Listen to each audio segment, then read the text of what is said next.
Mambo? Okay. Kama kawaida ya utaratibu wetu tunatakiwa tufanye training ya kwa ajili ya operation ambayo ni best results kutoka kwenye jiko letu.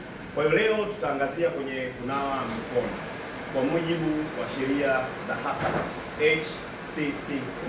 Hii ni taasisi au ni system ambayo imetengenezwa kwa ajili ya kuzuia kuhakikisha wageni au sisi wenyewe tuna chakula chetu kinakuwa salama.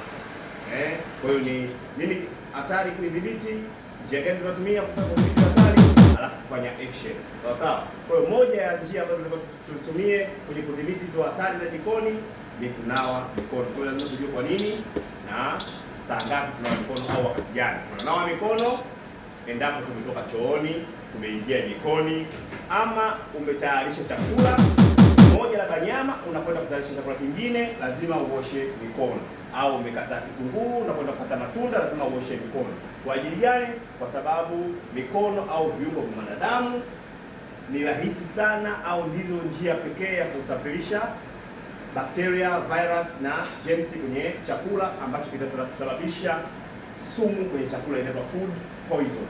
Mtu akila anapata chakula ambacho kimeambukizwa bakteria au germ virus, anaenda kwenye matatizo makubwa sana kupelekea hata kifo. Kwa hiyo leo tutaonyesha jinsi gani kufanya nini ya kunawa mikono kuzuia hizo contamination na kuleta wadudu kwenye chakula chetu. Sawa? Kwa hiyo kweni makini, mtazameni. Kwa hiyo njia ya kwanza, unafungua mfereji wako au bomba, unarowesha mikono. Naona vinavyofanya? Unarowesha mwendo. Unarowesha kama hivi. Alafu unakwenda kwenye sabuni yako. Una place.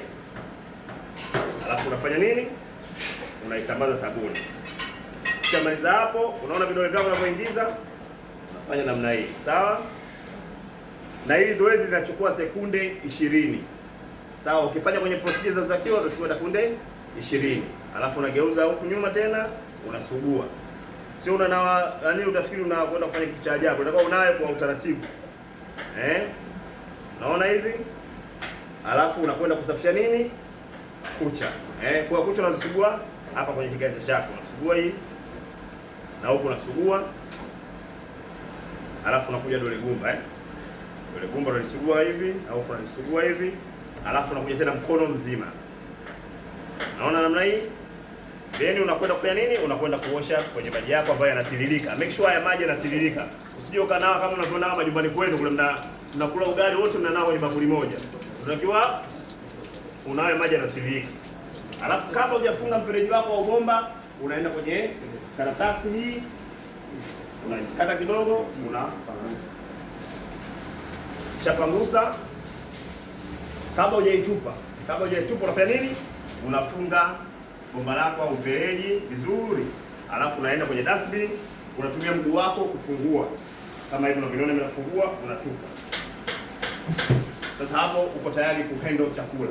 Sawa sawa, inakuwa salama, lakini jitahidi kila wakati wewe unanawa. Kila baada ya dakika 20 30 unanawa kwa utaratibu huu.